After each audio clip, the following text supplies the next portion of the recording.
This, like for all soldiers, is their life now. Ukraine or death.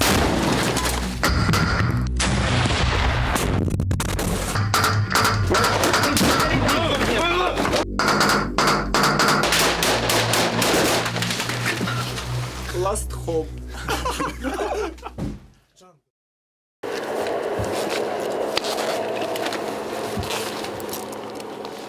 So, as a journalist working in war zones, I guess one would say you do quite a few things that a lot of people would call borderline irresponsible, but this today might well be the most irresponsible of them all.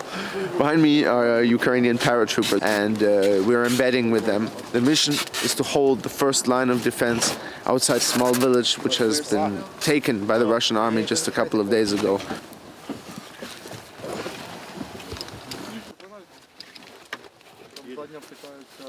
If I sound nervous, it's because I am. But we felt like it is our job to show what it looks like, raw and unfiltered, when the Russian army is assaulting with all its might. We also wanted to show what it means to stand in their way. In the next 25 minutes, that is exactly what you will see.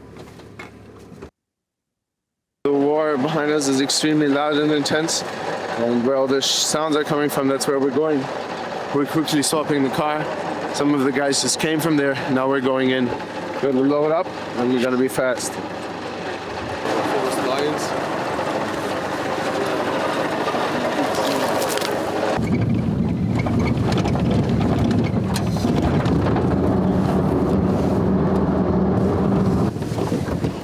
Yeah, but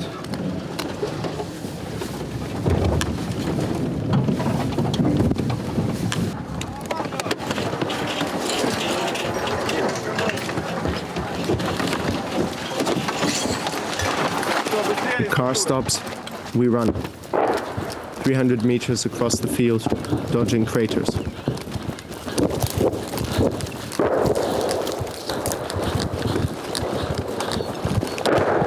We enter position 1. We will call it the shelter. The paratroopers hold 2 positions along this road. The other we will call the yard. The shelter is for resting, the yard for surveillance. From there, the Russians are only 600 meters away. Они выставляли одну эспеху. Напротив нас там дом с подвалом. На 4 человека. Эспеха смотрели каждые 15 минут, там можно прям возле подвала смотреть. И можно там справа дом. Вот там такое, ебать. Надо слушать, короче, чтобы не было дронов. Потому что FPV-ки, сбросы, все въебывают сюда. Блядь, хуево качество. Ну, короче, крайний дом. Вот здесь крайний дом. Тут еще типа какой огород, сад, хуй пойми. Тут такая траншейка небольшая идет. Возле траншейку затянули егозой. Здесь поставили ОЗМ-ку. Здесь противопехотки. И здесь еще одна ОЗМ-ка. Короче, слева дома никуда не ходить. И... Если идти по этой дороге, только тут трансформатор.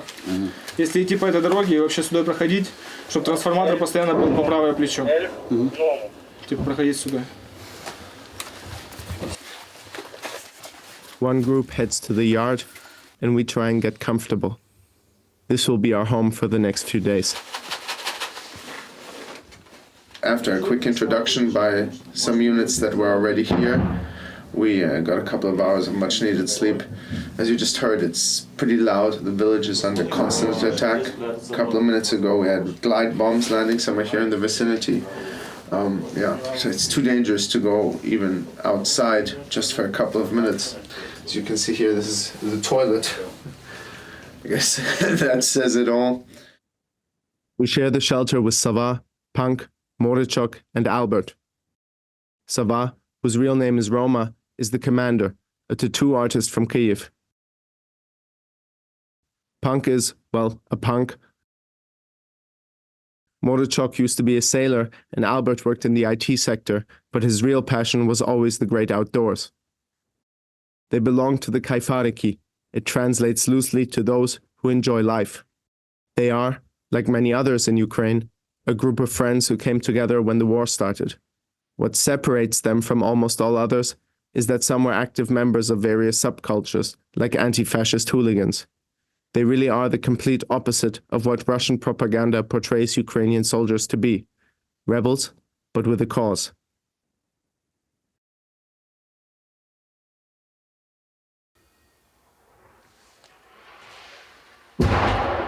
The day progresses, and the shelling intensifies. Outside the cellar, we hear the constant whir of drones. Ours, theirs, who knows?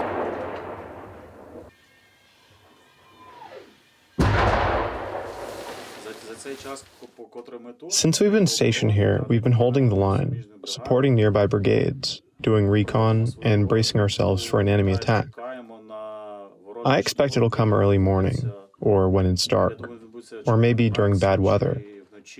No matter when it happens, we'll give them everything we've got. This position is very close to a village that our enemy recently captured, and now they're leveling this village to the ground. It's quiet in this second. But as you know, the fighting picks up morning and night. Drones are constantly buzzing overhead, ours and theirs, trying to pinpoint positions. The enemy has the upper hand here. More firepower, more artillery, more troops, more of everything.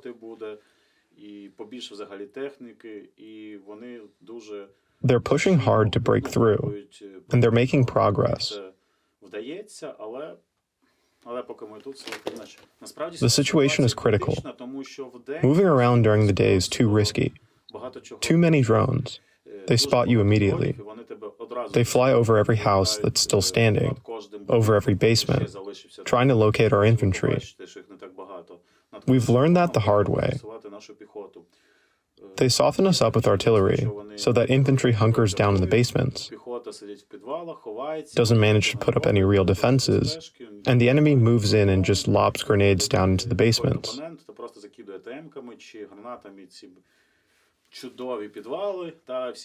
Right now everything is stable, but we're waiting for nightfall and another round of clashes with the enemy.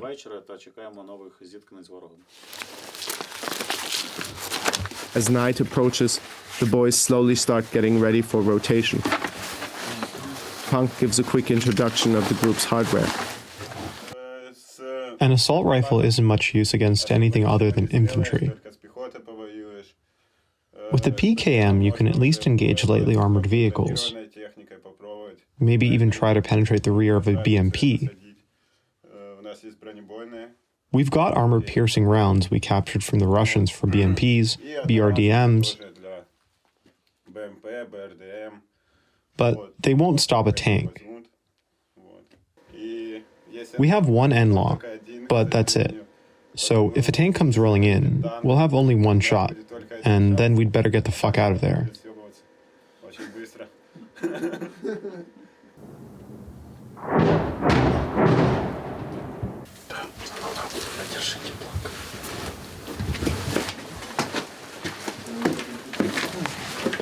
When it's dark, we split.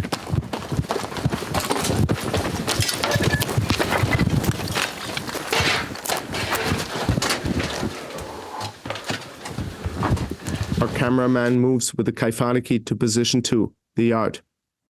There, the boys conduct small reconnaissance missions, checking the road, watching for enemy movement.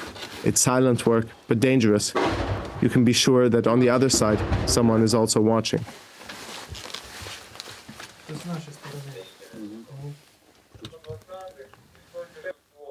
I stay behind at the shelter, and I'm joined by Gaba, Django, Ene, and Obama. They are from BSDG, the Black Sea Defense Group, founded by Gaba and 2 others from Odessa. Also they are, like the Kayfariki, a group of friends, mostly martial artists, who gathered when war began. The atmosphere is friendly. We are joined by a cat that has escaped the war above in search of some grub and cuddles. That's how the night begins.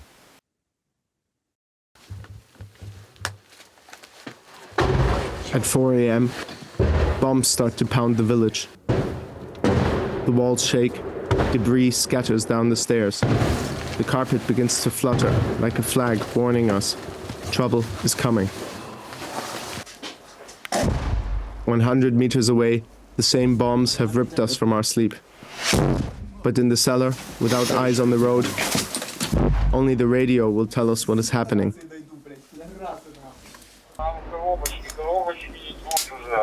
The other group calls for help.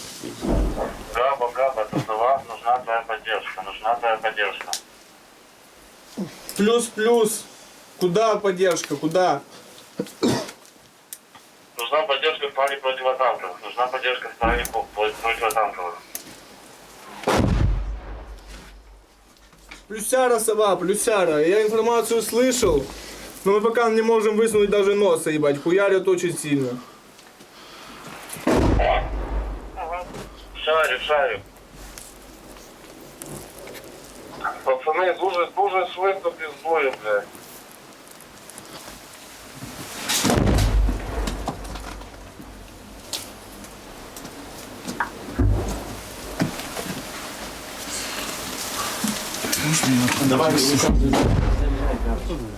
Давай сразу их Штурмовать? Yeah? Штурм. Okay. Дайте мне РПГшку, АТшку, хоть что-то нахуй. Sturm. A storm. That's what they call an assault in Ukraine. A Russian armored convoy is heading down the road. The commander, Gaba, prepares an RPG. Сука. Это что за хуйня, ебать? Я как будто разучился все делать, нахуй. With heavy machinery, our only chance is to pray they don't know where we are, to wait in the shadows, and when the time is right, to pounce. Отходите нахуй!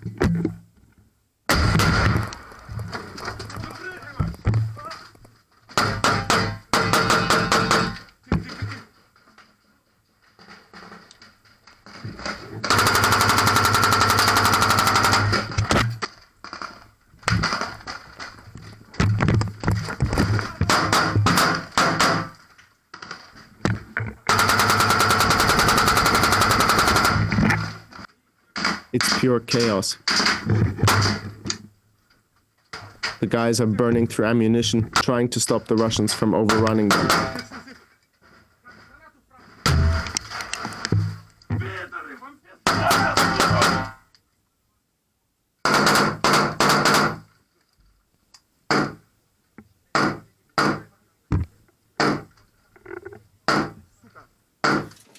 One soldier always has his gun to the exit, his eyes scanning from left to right. Ще раз, Габач, ще раз. Говорю, пытаюсь вызвать сову. The grenades start to run low, but still, there are smiles. Last hope.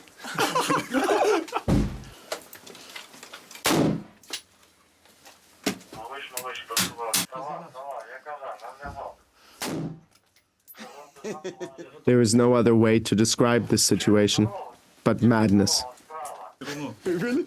You fucked the tank? I love you, brother, man. I love you. Сова.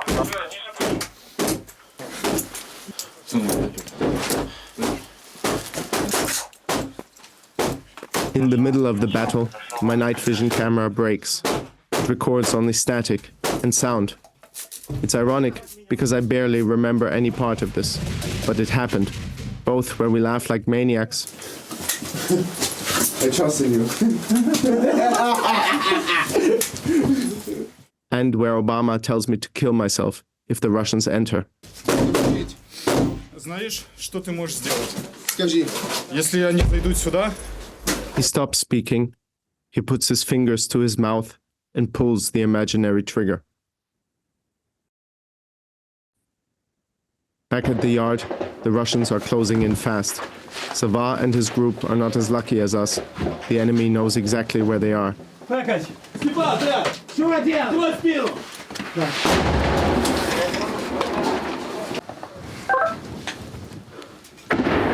Малыш, ты сова. Малыш. Супер. Малыш.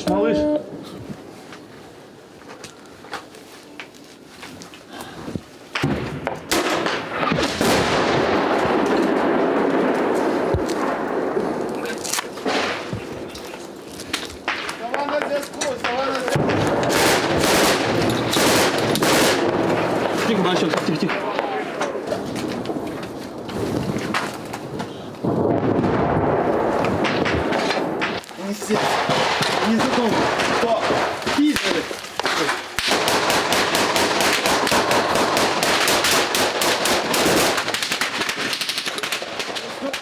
The only way in and out leads through an open yard. Punk blasts his rifle, and with his grenade launcher, Sava, the commander, sends one round after the next, hurling towards the enemy.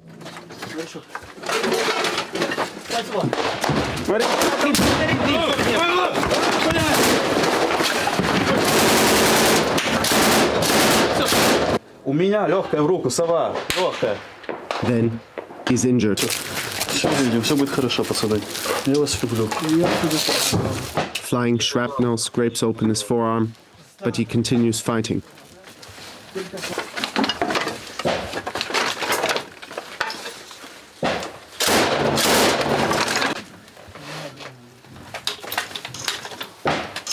Граната.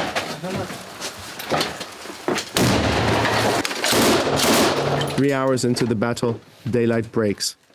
It's hard to say what is going on in his mind as he calmly slides past the wall stained with his blood again and again, chucking grenades through the opening and returning to take a sip of water like some people spend the hot summer's day in a park, passing a ping pong ball to their friend to serve.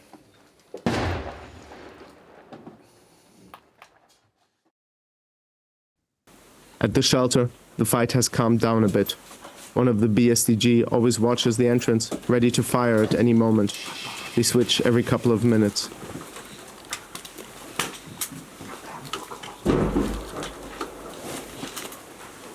The rest reload, rest and reflect.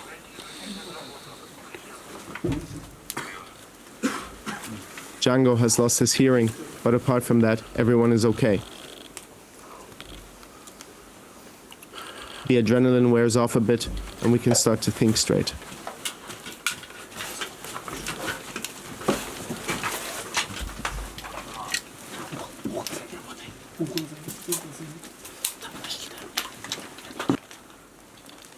Три танка, 2 бэхи, 2 БТР.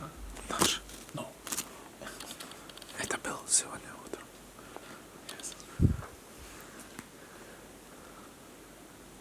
But the calm is deceptive. All of a sudden, we hear the gentle hiss of a gas grenade, and smoke starts to fill the room.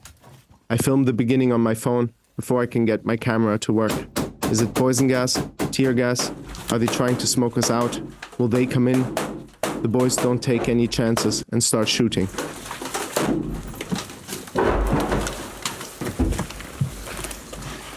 We are lucky.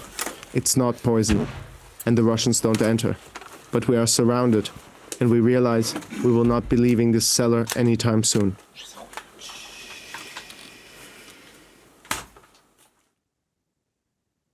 At the yard, the fight is in full swing.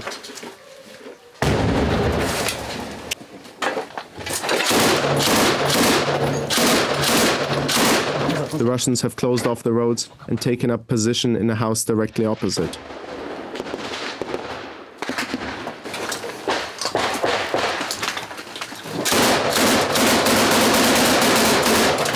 Because backup can't reach us, the guys try to coordinate Ukrainian mortar crews and drone units via the radio.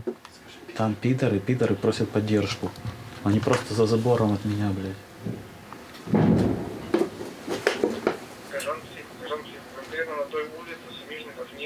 Finally, a friendly drone drops an explosive over the enemy position.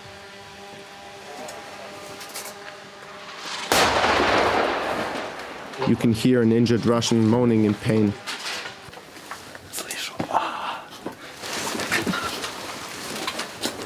But for Sava, the commander, it is not enough.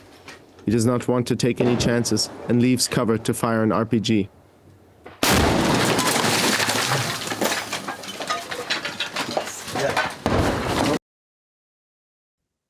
At the shelter, tensions are high. We hear voices. The Russians are just outside. One seems to be injured. We hear them chanting in unison, trying to heave their comrade over the ground. They call for backup. More arrive. Their voices get louder and louder.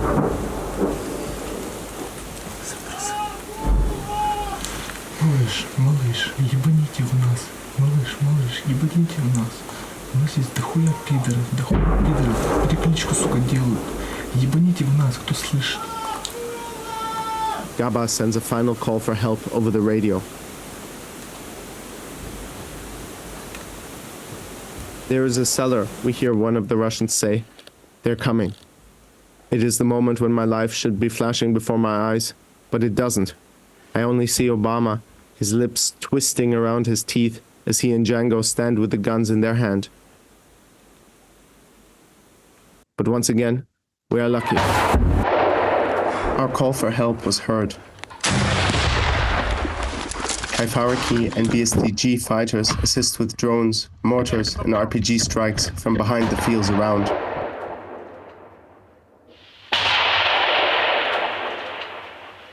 From above, you can see the full scale of the inferno.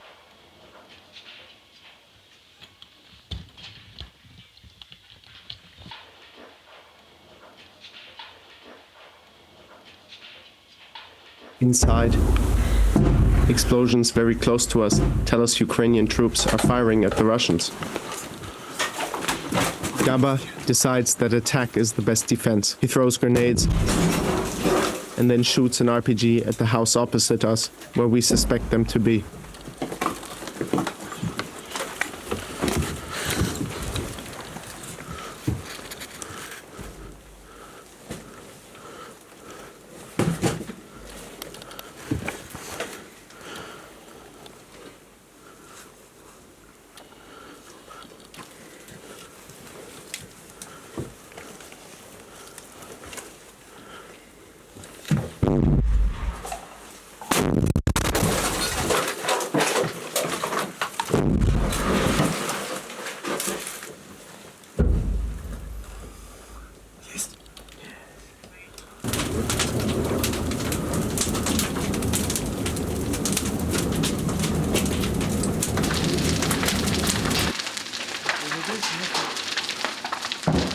Back at the yard, the situation worsens.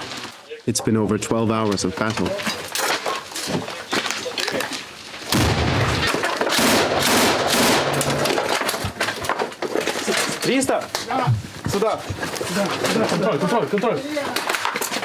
Punk is wounded.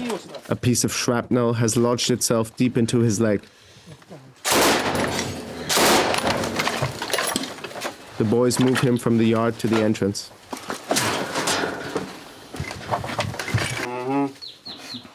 Albert provides cover while Sava applies first aid. Punk is struggling not to go into shock, his eyes rolling into the back of his head. They move him onto the staircase, where he fights the pain.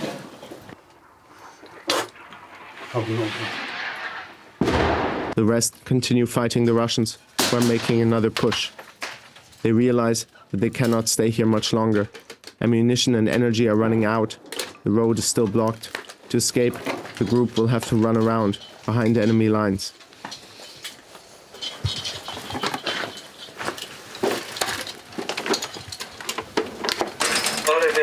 Перед металом теж є траншеї. Вони вроді би чисті. Підерів там не бачу, як прийняв.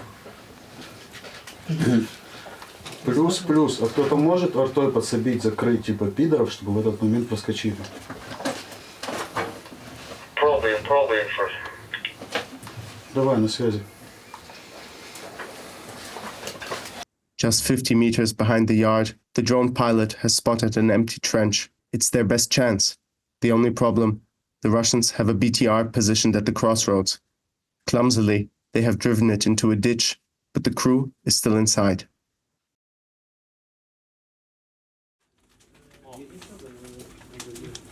At the shelter, there is good and bad news. The good news, the voices of the Russians have died down. Are they dead, injured, only hiding? We don't know. The bad news, the house we are under and all the houses around us are on fire. The cellar starts to fill with smoke. We all get a headache, the first sign of carbon monoxide poisoning.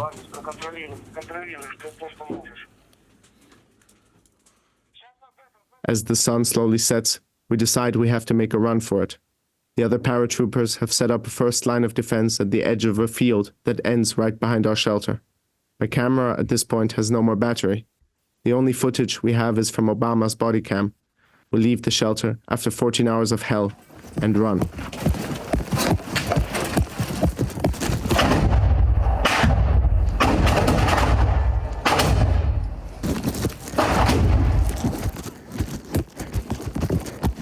Miraculously, we all make it.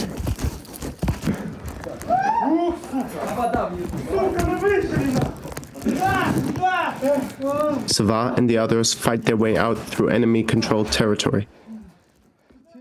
All four, plus our cameraman, are injured. Their exit was made possible by two comrades, Vegan and Woody, who killed the crew of the Russian BTR blocking the exit. Having survived only due to the bravery and resilience of the commanders Sava, Gaba and their boys, we head home with a near-death experience that hopefully won't repeat itself so soon. For the Kayfariki and the BSDG, it's back to war the next day. This, like for all soldiers, is their life now. Ukraine or death.